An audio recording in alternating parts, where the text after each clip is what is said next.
Hello everyone. आज का topic थोड़ा सा इंपॉर्टेंट टॉपिक है एग्जाम पॉइंट ऑफ व्यू से, क्योंकि आपके चाहे होम एग्जाम्स हों, चाहे आपके बोर्ड एग्जाम्स हों, चाहे कोई भी कॉम्पिटिटिव एग्जाम हो, उसमें इससे जुड़े हुए क्वेश्चंस काफ़ी बार पूछे जाते हैं। इवन करंट अफेयर्स में भी इसके अंदर होने वाली एक्टिविटीज़ को शामिल किया जाता है। हमारा टॉपिक है आज का नीति आयोग। नीति आयोग के बारे में अगर हम NITI के बारे में पढ़ें, means national institution for transforming India, इसके बारे में डिटेल में समझने की कोशिश करें तो ये एक इस तरह का इंस्टीट्यूशन क्रिएट हुआ, इस तरह का ऑर्गेनाइजेशन क्रिएट हुआ जिसने प्लानिंग कमीशन को रिप्लेस किया। हमारे यहाँ पे प्लानिंग कमीशन पहले हुआ करता था 1950 से, मार्च 15 1950 से प्लानिंग कमीशन हमारे यहाँ वर्क किया करता था। उसको इसने रिप्लेस किया था 2014 में। 2015 में इसका एस्टेब्लिशमेंट माना जाता है 1 तारीख से। अल्टीमेटली एक प्लान और एक नीति वैसे सुनने में काफ़ी ज़्यादा सिमिलर से लगते हैं, लेकिन काफ़ी काम अलग है इनका। हम डिफरेंस भी डिस्कस करेंगे आज की इस वीडियो में। उन सभी टॉपिक्स को डिस्कस करने की कोशिश करेंगे जिससे कि क्वेश्चन पुट अप हो सकते हैं आपके एग्जाम्स में। So let's have a look, overlook करते हैं सबसे पहले तो कि नीति आयोग आखिर ये है क्या। तो जो नीति आयोग है एक तरीके का थिंक टैंक है। अब काफ़ी बार आपने ये वर्ड सुना होगा, थिंक टैंक। एक ग्रुप ऑफ पीपल होते हैं जो इंटेलेक्चुअल पीपल होते हैं, जो आपके सोशियो इकोनॉमिक और पॉलिटिकल हर एक बैकग्राउंड को डिस्कस करते हैं, उनके बारे में सोचते हैं, एडवाइजरी जारी करते हैं। सो ये एक ऐसा आप बोल सकते हो एक ऐसा डिपार्टमेंट है जो कि थिंक टैंक माना जाता है गवर्नमेंट ऑफ इंडिया के लिए। मतलब कैसे आपको काम करना है वो काम करता है या वो बात बताता है नीति आयोग। ये एस्टेब्लिश हुआ था इसी एम के साथ में कि आप किस तरह से सस्टेनेबल डेवलपमेंट, मतलब जो आपके गोल्स हैं, सस्टेनेबल डेवलपमेंट गेन कर सकते हो without harming the nature, without आज अपनी नीड्स को कॉम्प्रो करके आप फ्यूचर को, जनरेशन को भी उन सभी रिसोर्सेज का बेनिफिट दे सको। कैसे आप अपने जो टारगेट्स हैं वो अचीव करोगे, कैसे आप अपने सेटिस्फेक्शन को कंप्लीट करोगे, वो नीति आयोग का काम होता है। सेंट्रल गवर्नमेंट हो चाहे स्टेट गवर्नमेंट हो, इन सभी की पॉलिसी मेकिंग, इन सभी के बीच में कोऑर्डिनेशन का काम करता है नीति आयोग। अगर हम बात करें तो इसका फॉर्मेशन ऑब्वियसली 2014 के अंदर, 2014 के अंदर रिप्लेस जब इसने प्लानिंग कमीशन को किया तो एक नया डिपार्टमेंट चाहिए था। तो इसका यूनियन कैबिनेट ने अनाउंसमेंट किया, एक रेजोल्यूशन पास किया और एक नया डिपार्टमेंट जनवरी 2015 को जब नरेंद्र मोदी जी प्रधानमंत्री बन गए 14 के अंदर, तो उन्होंने one of the important changes जो लेकर वो आए उनमें से ये एक था। जनवरी 1 2015 को इन्होंने एक नया रेजोल्यूशन पास करके यूनियन कैबिनेट ने नया डिपार्टमेंट बना दिया, दैट वाज नीति आयोग। इसके अंदर रिफॉर्मेशन, इसका एजेंडा का, इसका मेन जो इंटेंशन था वो यही था कि जो पहले प्लानिंग कमीशन बना था और वो 12 5 ईयर प्लान जब उन्होंने बनाए तो वो अगर वो फुल फेज में उसको सक्सीड नहीं कर पा रहे हैं, अचीव नहीं कर पा रहे हैं अपने टारगेट को, तो लेट्स हैव अ रिफॉर्मेशन जिसके थ्रू हम हमारे टारगेट्स को रिफॉर्म कर सके। देखो, प्लान बना देना और उसको एग्जीक्यूट कर देना। So planning commission was considered कि ये तो प्लान्स बन रहे हैं बट प्लान्स कभी फुलफिल नहीं हो पाते, अचीव्ड नहीं हो पा रहे हैं या हो पाते हैं। ऐसे में we need to have a नीति। नीति मीन्स स्ट्रैटेजी। तो हमें एक ऐसी स्ट्रैटेजी चाहिए जिससे कि हम हमारे टारगेट्स को अचीव कर सकें। Having a plan can not make you successful but having a strategy can do that. तो ऐसे में इन्होंने सोचा, नाम भी काफ़ी यूनिक रखा जिसका फुल फॉर्म यहाँ पर है, तो आप इसको फुल फॉर्म में भी याद रखें और उसका वैसे मतलब भी, आइडियोलॉजिकल मतलब भी समझने की कोशिश करें। That's we have the strategy to achieve something. तो इन्होंने वही किया। प्राइम मिनिस्टर श्री नरेंद्र मोदी जी ने अपने आप को, मतलब जो भी इस कमीशन का, जैसे प्लानिंग कमीशन के अंदर भी यही था कि प्राइम मिनिस्टर कौन बनेंगे, उसके एक तरीके से चेयरपर्सन बनेंगे। सो इन्होंने, नरेंद्र मोदी जी ने अपने आप को कंसिडर किया और ऑब्वियसली वही होंगे क्योंकि सारी रणनीति वगैरह तो वही तय करेंगे, सेंट्रल गवर्नमेंट के हेड भी तो हैं, इसीलिए। तो एग्जीक्यूटिव हेड होने के कारण इनको चेयरपर्सन माना जाता है। कोई भी प्राइम मिनिस्टर होगा तो वो इसका चेयरपर्सन माना जाएगा। सो ये एक छोटा सा ब्रीफ था। Let's have a features of NITI Aayog. Basic feature क्या है कि इकोनॉमिकल इंटरेस्ट को ये शो करते हैं, वो चाहे स्टेट गवर्नमेंट का हो, चाहे यूनियन टेरिटरीज का हो, चाहे सेंट्रल गवर्नमेंट का हो।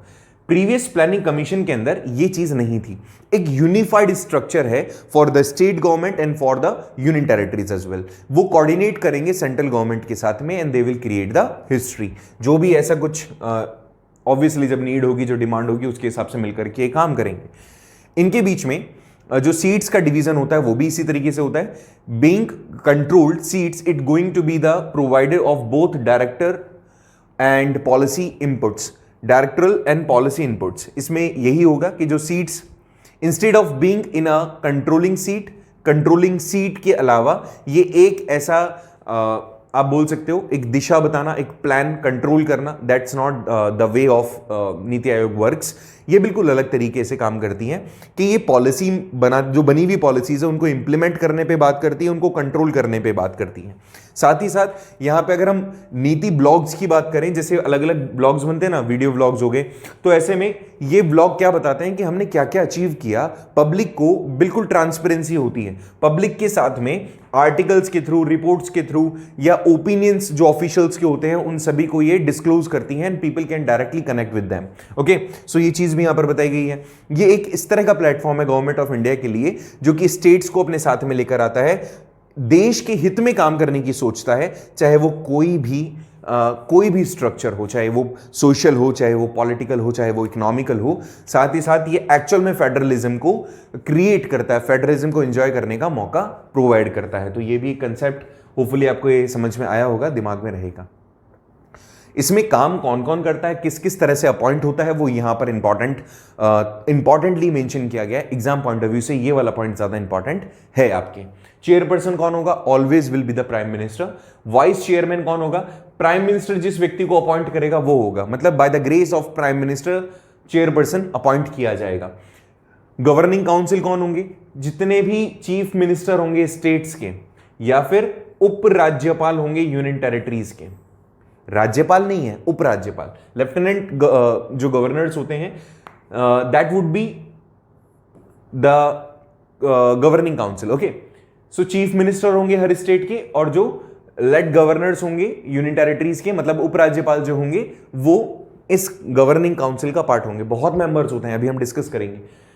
अब हम अगर रीजनल काउंसिल्स की बात करें तो यहां पे कुछ रीजनल इश्यूज को लेकर के एड्रेस किया जाता है, और साथ में चीफ मिनिस्टर या फिर जो लेफ्टिनेंट आपके गवर्नर्स होते हैं वो प्राइम मिनिस्टर या फिर जो भी व्यक्ति उसको नॉमिनेट किया जाएगा किसी लोकल काउंसिल के लिए, इसको हटा दीजिएगा, ठीक है। तो दोबारा सुने एक बार, इसको मैं क्लियर करता हूं। यहां पे ऐसे समझिएगा कि कई बार ऐसा होता है कि किसी रीजनल लेवल पर अगर नीति आयोग को काम करवाना है तो कौन पर्सन वहां पे अपॉइंटेड होगा, या तो कोई पर्सन वहां पे ऑलरेडी नॉमिनेटेड हो उस जगह के लिए, ठीक है, कोई स्पेसिफिक रीजन इश्यूज आ रहे हो, रीजनल इश्यूज आ रहे हो तो उसको सॉर्ट आउट करने के लिए हो, या फिर चीफ मिनिस्टर हो, उपराज्यपाल हो, या प्राइम मिनिस्टर खुद हो, या फिर उनके थ्रू कोई नॉमिनेटेड पर्सन हो, तो वो क्या करेंगे, इसको रीजनल काउंसिल को डील करेंगे, वो मेंबर्स सारे। इसके अलावा दो अलग से मेंबर्स भी अपॉइंट किए जाते हैं जो कि कैपेसिटी रखने चाहिए, कैपेबल होने चाहिए किसी भी रिसर्च इंस्टीट्यूशन के लिए, ठीक है। यहां पर ये पॉइंट बार बार एक्स्ट्रा आ रहे हैं तो इसको थोड़ा सा एक बार मैं हटा देता हूं, ठीक है। सो यहां पर समझें, कोई दो व्यक्ति एडिशनल अपॉइंट किए जाते हैं जो कि कैपेबल होने चाहिए, रिसर्च इंस्टीट्यूशंस में उनका इन्वॉल्वेंस होना चाहिए। ओके, एक्स ऑफिशियो मेंबर्स कौन होंगे? मैक्सिमम 4 लोग लिए जा सकेंगे यूनियन काउंसिल ऑफ मिनिस्टर्स जो कि nominated by the prime minister होने चाहिए। एक्स ऑफिशियो मेंबर्स कौन होंगे? मैक्सिमम 4 हो सकते हैं फ्रॉम यूनियन काउंसिल, जो प्राइम मिनिस्टर की एडवाइजरी होती है। काउंसिल मीन्स 3 टाइप के minister, state minister, deputy ministers, इसके अलावा कैबिनेट मिनिस्टर्स। इनमें से कोई भी 4 मिनिस्टर्स भी अपॉइंट किए जा सकते हैं एक्स ऑफिशियो मेंबर्स में। चीफ एग्जीक्यूटिव ऑफिसर, ये नाम पूछा जाता है बार बार, appointed by the prime minister, fixed tenure होगा इसका। एक रैंक होल्डर सेक्रेटरी होना चाहिए गवर्नमेंट ऑफ इंडिया के अंदर, मतलब एक रेपुटेटेड पोस्ट होनी चाहिए इनकी। स्पेशल इनवाइटीज, किन लोगों को अलग से आप इनवाइट कर सकते हो?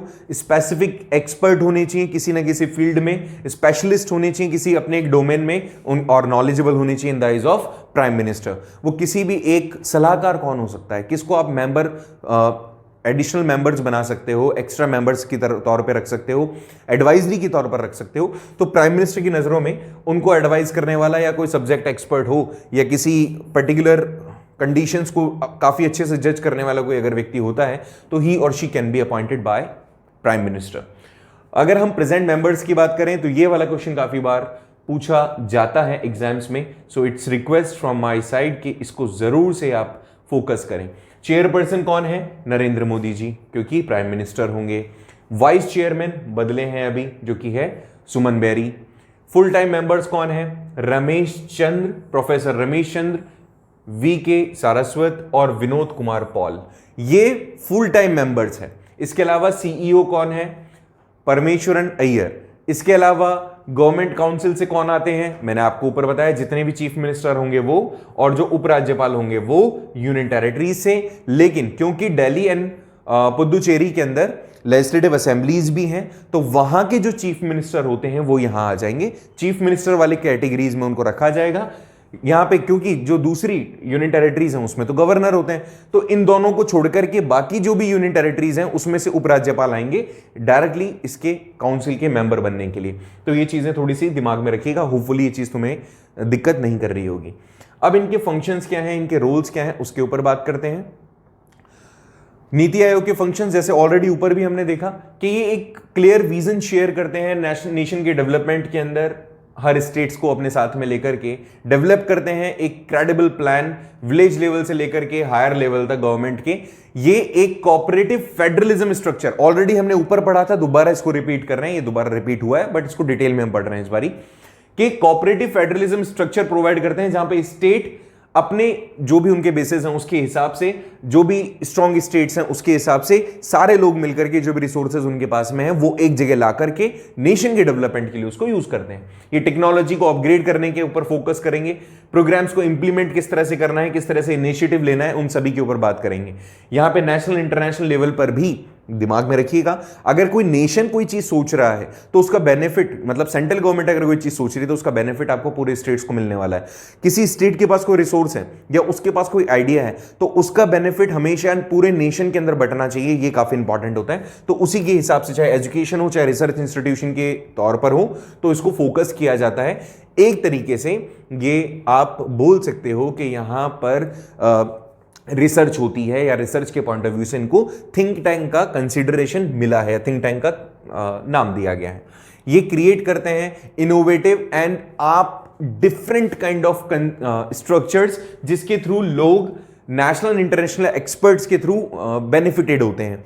The people who will get the ideas, innovative ideas, और उसके हिसाब से the benefits they will get, इसके अंदर नेशनल एंड इंटरनेशनल एक्सपर्ट्स उनकी मदद करते हैं और एक ऐसा स्ट्रेटजी तैयार करते हैं जिससे कि भला हो सके पूरे देश के लोगों का या फिर स्टेट वाइज सभी का। ओके, सो नेक्स्ट अगर हम बात करें, यहाँ पे स्पेशल अटेंशन पे किया जाता है उन सेक्शंस के लिए जो इतने ज़्यादा इकोनॉमिकली प्रोग्रेस नहीं कर पाए, उनके अपलिफ्टमेंट की बात की जाए या फिर उनके बेटरमेंट की बात की जाए, एजुकेशन के अंदर हो, हेल्थ केयर फैसिलिटीज़ में हो, या फिर आप बोल सकते हो एजुकेशन में हो, जॉब अपॉर्चुनिटीज़ में हो, तो उन सब चीज़ों के ऊपर भी बात की जाती है। जो भी इंटरनल डिपार्टमेंटल इश्यूज होते हैं उनको भी रिजॉल्व करने का प्लेटफॉर्म होता है। यहाँ पे सोर्स सेंटर है, state of the art resource centre. ये जो भी आर्ट कल्चर, जो भी आपका हेरिटेज है उसको मेंटेन करने का भी काम यही करता है। कितना प्रोग्रेस हुआ, क्या इनिशिएटिव लिए गए, कितना उसमें अचीवमेंट हो गया, उन सभी को मॉनिटर भी यही करता है। और जैसे मैंने आपको बताया कि they will through the blogs वो आपको रिपोर्ट्स भी देते हैं।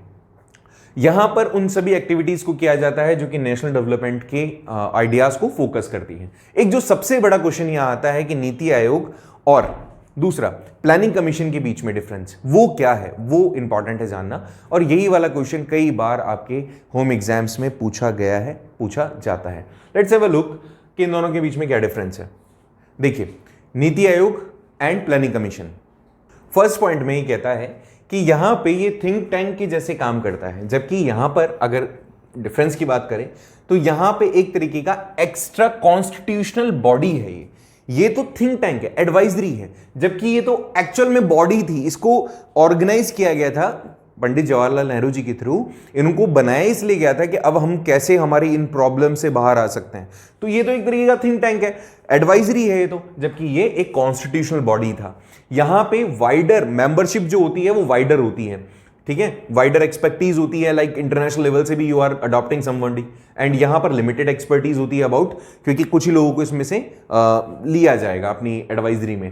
इसके अलावा ये एक तरीके का कोऑपरेटिव फेडरलिज्म को क्रिएट करता है जहां पे स्टेट्स का भी पार्टिसिपेशन इक्वल होता है, जबकि यहां पर एनुअल मीटिंग के अंदर ये लोग मिला करते थे, केवल एनुअल मीटिंग के अंदर ही। यहां पे जो सेक्रेटरीज होते हैं उसको सीईओ के तरह कंसिडर किया जाता है, उसको CEO, secretary to be known as the CEO, ठीक है, जबकि यहां पे जो सेक्रेटरी होता है वो were appointed through the usual process, जो भी प्रोसेस होता है उसके थ्रू। ये तो सीईओ, चीफ एग्जीक्यूटिव ऑफिसर, ठीक है, तो सेक्रेटरी बोल दो या सीईओ कह दो, यहां पे सेक्रेटरीज ही होगा। ठीक है, ये फोकस करता है बॉटम टू अप, नीचे से ऊपर की तरफ। सबसे छोटे छोटे गोल्स आप लेते हुए अचीव करोगे हाईएस्ट गोल को, जबकि ऊपर से, ये उल्टा होता है, टॉप डाउन, ऊपर से नीचे की तरफ, ऊपर वाले तबके से लेकर नीचे वाले तबके की तरफ ये काम करता था। इनका अप्रोच इस तरह से होता था। यहां पे जो पॉलिसीज होता है, जरूरी नहीं होता जो एडवाइस की गई है वो अडॉप्ट हो, जबकि यहां पर पॉलिसीज को इंपोज किया जाता था। यही तो रीजन था। कई बार 5 ईयर प्लान जब बने, अचीव क्यों नहीं हो पाए, वो यही रीजंस थे कि आपने इंपोज कर दिया बिना ग्राउंड लेवल पे कंडीशंस को देखे हुए। ग्राउंड लेवल की कंडीशंस बिल्कुल अलग है, and you have impose the things over the states, that was not good. यहां पे ये चीज अच्छे सुनना, ये वाला पॉइंट इंपॉर्टेंट है। It does not have power to allocate the funds which are wasted in the finance minister. जो फाइनेंस मिनिस्टर की फाइनेंशियल पावर है वो इनके पास नहीं होती, नीति आयोग के पास नहीं होती, पैसा वैसा नहीं बांट सकती स्टेट्स को। जबकि यहां पर फंड दिए जाते थे, स्टेट गवर्नमेंट्स को फंड दिए जाते थे। अब यहां पे स्टेट गवर्नमेंट को फंड दे दिया गया, वो अचीव हो रहा है नहीं हो रहा है वो अलग बात है, बट यहां पे फंड नहीं दिए जाते। ये तो एक एडवाइजरी है भाई, ये जस्ट केवल एक एडवाइजरी है। और यहां पे ये यूनिट था, एक कॉन्स्टिट्यूशनल बॉडी थी, ये काम करती थी, यहां पर ये एडवाइज करती है। तो इसका होना ना होना, सॉरी टू से, बट इसका होना ना होना एक तरीके से कोई बड़ा इंपैक्ट नहीं डालता, बट इसका होना ना होना गवर्नमेंट की पॉलिसीज को क्लियर कर देता है। मतलब एक बात बताऊं, घर की बात बताता हूं, जब तुम अगर कोई चीज, कोई डेटाज अगर छुपा रहे हो, मेरी बात समझिएगा, अगर कोई डेटाज आप छुपा रहे हो तभी तो आप जज कर पाओगे कि काम आपका हो रहा है कि नहीं हो रहा है। यही तो बात है। ठीक है, आपके कितने मार्क्स आए, आपके पास में कितने नंबर आए, आपके स्कूल में एग्जामिनेशन हुआ उसमें आपने कितने नंबर अचीव करे, जब घर वालों को ये बताओगे तभी तो पता चलेगा कि आप प्रोग्रेस कर रहे हो कि नहीं कर रहे हो। एक डेटा, दो डेटा, तीन डेटा, तीन डेटा के बाद आप अचीव कर पाओगे, डिस्कस कर पाओगे और ये डिसाइड कर पाओगे कि आपका ग्रोथ है पॉजिटिव मैनर में कि नेगेटिव मैनर में। यहां पर डेटा एक्चुअल में रिलीज ही नहीं हो सकता। रीजन क्या है, आपने ऐसा कोई प्लान स्ट्रैटेजी बनाई है ना, अब वो स्ट्रैटेजी एडवाइजरी है, एक्सेप्ट करोगे नहीं करो। जबकि यहां पे जब प्लान बनते थे, 12 प्लान बनते थे, उसका बिल्कुल समरी आता था, कितना % टारगेट रखा गया था, कितना % अचीव हुआ, कितना नहीं हो पाया, कितना कैरी फॉरवर्ड किया गया। तो यहां पे आप जज कर सकते थे, यहां पे वो जजमेंट ही खत्म होगी, जज ही नहीं कर सकते अब आप। तो ये कुछ एक नेगेटिव पॉइंट भी था इसके लिए, बाकी तो अच्छा काम कर ही रही है। बाकी नेगेटिव पॉइंट सबसे बड़ा है कि यहां पे आप ग्रोथ को जज नहीं कर सकते हो। नेक्स्ट पॉइंट, इनके अचीवमेंट क्या है नीति आयोग के लिए। नीति आयोग के अचीवमेंट देख लेते हैं। देखो भाई, जो प्लानिंग कमीशन था 64 ईयर ओल्ड था, उसको नीति आयोग से रिप्लेस हमने कर दिया, आप सभी जानते हो। लेकिन जो एक्सपेक्टेशंस थी कि हमें बहुत ज्यादा प्रॉफिट होगा, इसका काफी ज्यादा बेनिफिट हमें मिलेगा, लेकिन ऐसा नहीं हो सका। क्यों? क्योंकि बहुत सारे रीजंस रहे कि कई ऐसे सेक्टर्स थे जहां पर हम अचीव नहीं कर पाए।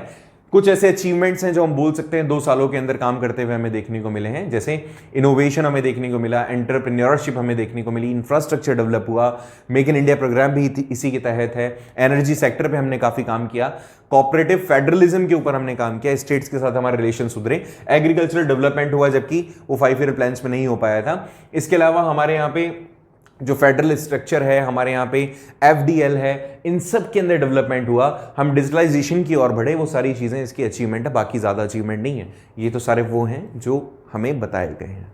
बाकी कुछ अगर इंटरनली और पर्सनली अगर हम जानने की कोशिश करें तो काफ़ी ज़्यादा लूप होल्स हैं इसके बीच में।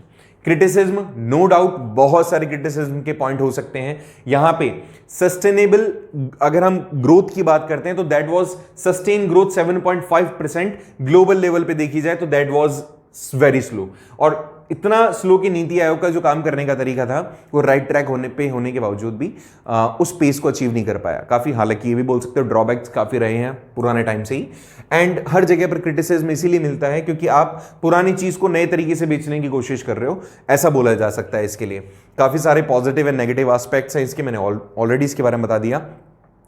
क्रिटिसिज्म मिलता है इन सभी चीजों के लिए। एक्स्ट्रा कॉन्स्टिट्यूशनल बॉडी हो गई है क्योंकि आपने, मतलब सेम वैसा ही हो गया, लेकिन ये एडवाइजरी है, वो एक ऑर्गेनाइजेशन था, ऑर्गेनाइजेशन इसको भी कह सकते हो, लेकिन ये कंपलसरी नहीं है कि इसी के थ्रू दी हुई एडवाइस को मानेंगे ही मानेंगे। जबकि प्लानिंग कमीशन स्पेशली इस चीज के लिए बनाया गया था कि जो तुम बोलोगे वो करेंगे हम तो, ठीक है। ये यहां पे इनका विजन जो होगा जरूरी नहीं कि ग्राउंड लेवल पे सोच के काम करे, इनका विजन अलग से हो सकता है, कोई भी पॉइंट अलग से डिसाइड कर सकते हैं, डिस्कस कर सकते हैं।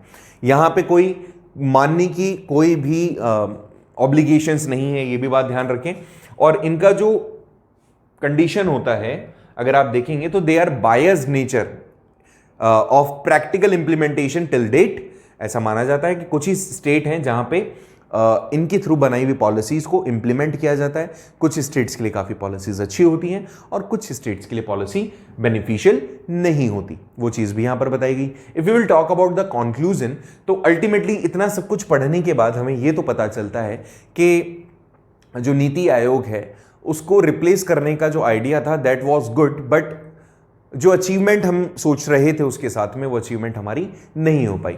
नरेंद्र मोदी जी का जो विजन था, हो सकता है मैं अगर पॉजिटिव एस्पेक्ट में बात करूं तो जो अचीवमेंट हम गेन नहीं कर पा रहे थे through the planning commission, he was thinking कि हम कुछ स्ट्रेटजीज या कुछ नया इनोवेटिव तरीका लेकर आ सकते हैं जिससे कि हम हमारे टारगेट्स को अचीव कर सकते हैं, हमारी जो भी लूप होल्स रहे हैं उन सभी को हम अचीव कर सकते हैं, बट वो उस स्पेस पे नहीं पहुंच पाया। 2015 से लेकर 2022 आज तक का अगर हम बात करें, आज तक का ट्रैक रिकॉर्ड अगर हम देखें, सो हमने पॉजिटिव अचीवमेंट गेन नहीं करी। कोई भी ऐसी चीज जो नीति आयोग के आने के बाद में बड़ी ऐसी चेंज हो गई हो, बदलाव आ गया हो, वैसा कुछ देखने को हमें नहीं मिला। तो आप अगर इतना हम कहें कि ये चीज नीति आयोग का होना was the big master stroke, that was not, ऐसा नहीं था। बट हाँ, रिफॉर्मेशन हमने किया for a positive, with a positive thinking actually. वो अचीवमेंट तो नहीं हो पाया, लेकिन हाँ बोल सकते हो कि पुराने वाली चीज़ों को हमने सही तरीके से कवर करने की कोशिश तो की थी, बट वो कोशिश पूरी नहीं हुई, अच्छी नहीं हुई। ये मेरा पर्सनल ओपिनियन है। आपने पुरानी चीज़ को नए रैपर के साथ में सर्व कर दिया, यही हुआ है नीति आयोग के साथ। बाकी इसका प्लानिंग एंड विजन बहुत ब्रॉडर है, हम छोटे लेवल पे इसको नहीं समझ सकते, जान सकते। इसकी पॉजिटिव एस्पेक्ट्स काफ़ी सारे हैं, नेगेटिव चीज़ें हो रही है वो अलग है, बायस जैसा इसको नेचर में माना गया, बट हमें तो एग्जाम पॉइंट ऑफ व्यू से चीज़ों को याद रखना है। आपके लिए मेरा एक सजेशन यही है कि जो जो चीज़ें मैंने इसमें मोस्ट बताई है, इंपॉर्टेंट बताई है, उसको आप पढ़ें। और जो बच्चे 12th हैं एंड जिसने पॉलिटिकल साइंस ले रखा है और उसने नीति आयोग को पढ़ा है, तो ये बेटा आपके एग्जाम पॉइंट ऑफ व्यू से, board exam point of view से भी इंपॉर्टेंट है। होपफुली आज के इस वीडियो के थ्रू आपको नॉलेज गेन हुई होगी और अच्छा भी लगा होगा। ऐसे ही और वीडियोस के लिए हमारे चैनल को सब्सक्राइब करें। अगर आपको कोई टॉपिक ऐसा है जो पढ़ना है तो आप हमें कमेंट करके या फिर इंस्टाग्राम के थ्रू भी, टेलीग्राम के थ्रू भी आप हमें बता सकते हैं। तो मिलते हैं नेक्स्ट वीडियो में एक और नए टॉपिक के साथ। और हाँ, नेक्स्ट वीडियो जो आने वाला है उसमें इससे जुड़े हुए जो एग्जाम में क्वेश्चंस पूछे गए हैं वो डिस्कस करेंगे, तो उसको भी जरूर देखिएगा। So see you, have a nice day.